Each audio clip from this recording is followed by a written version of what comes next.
also not just influence, but we also make this space a space for our own growth and our own development. I don't know whether, it's long since I was in school, so I don't know whether I answered the question well. Thank you very much, Your Excellency. With those comprehensive responses, and in the interest of time, I'm going to take one last question from Kaya. Please keep it brief, Kaya. Kaya Kumalo here from SABC News. President Ruto, this is just directed to you. A very turbulent time in East Africa in light of the outbreak of Ebola. And obviously, we've seen quite a number of reports coming out from Kenya with this establishment of the quarantine facility for the U.S. citizens. I mean, obviously, the backlash that we've seen from Kenya, just your immediate reaction in light of that. Thank you. Thank you, Kaya. President Ruto will take that question, and President Ramaphosa will close off with the second question from earlier on. Thank you, Your Excellency. Ebola is a pandemic that is not confined to one place. And just for context, there has not been a single reported incident of Ebola in Kenya. Just for context. Yes. So the big debate is going on, but that is the correct position. Absolutely. Number two, the Ebola situation in Eastern DRC is a source of concern for any country, including Kenya, that is mindful of matters health of its citizens. And the responsible thing to do when there is reports of such high-level infectious outbreak in a region where we have thousands of citizens, Kenyan citizens in DRC. We have soldiers in DRC. The most responsible thing to do is to prepare for any eventuality. And that is what Kenya has done. We have prepared ourselves adequately. We have taken command of all our entry points. We are doing testing of every person coming into Kenya from anywhere near that region. We are testing close to between 2,000 and 3,000 people from all our entry points every day. We have mobilized resources, testing kits, reagents, and all manner of people. We have trained thousands of staff, health staff, to be able to handle that situation. We have now isolation facilities, 23 of them across the country, in different parts of the country.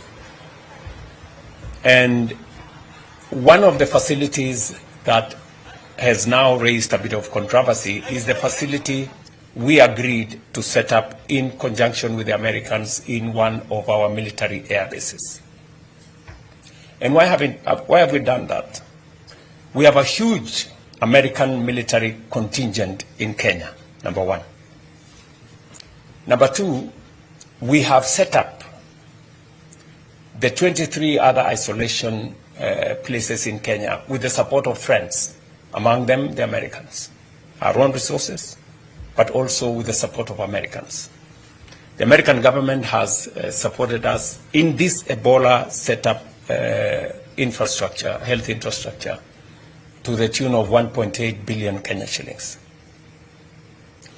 And they did make a request to us to, in the process of setting up all the other facilities, to also set up one where they can use in the event that their citizens, their soldiers, some of them in Kenya or from elsewhere, if they are in a situation, then they can use that facility.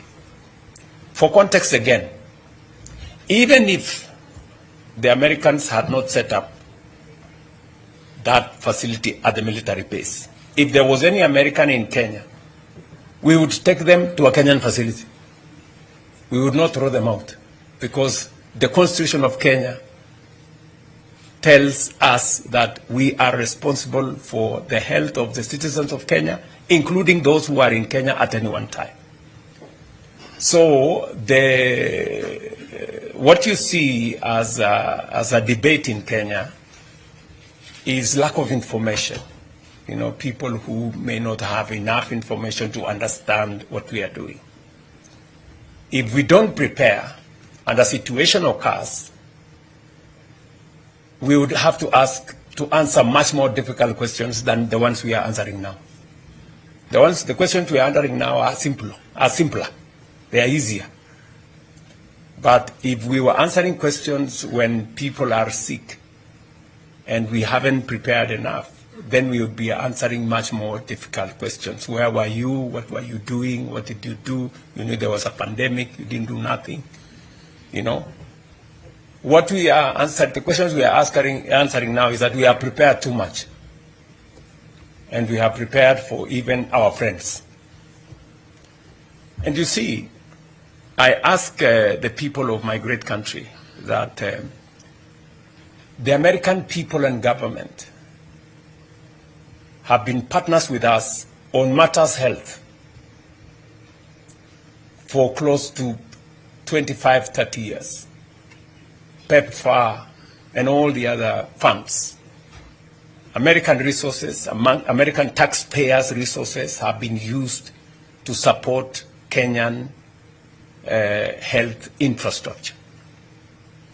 It would be most unfortunate if on one request by the Americans to set up a facility at their cost, we would refuse. We would look very inhuman, you know.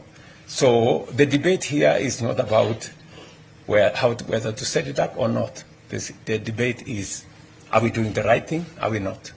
And I can tell you without fear of any contradiction, and I can look at everybody in the eye, Kenyan, including yourself, and tell you we are doing the right thing. Thank you. Mr. President? Well, thank you very much. Let me just comment on this whole initiative on Ebola. And Ebola, clearly, as President Ruto has said, it's a pandemic. It's a pandemic that should concern all of us on the African continent.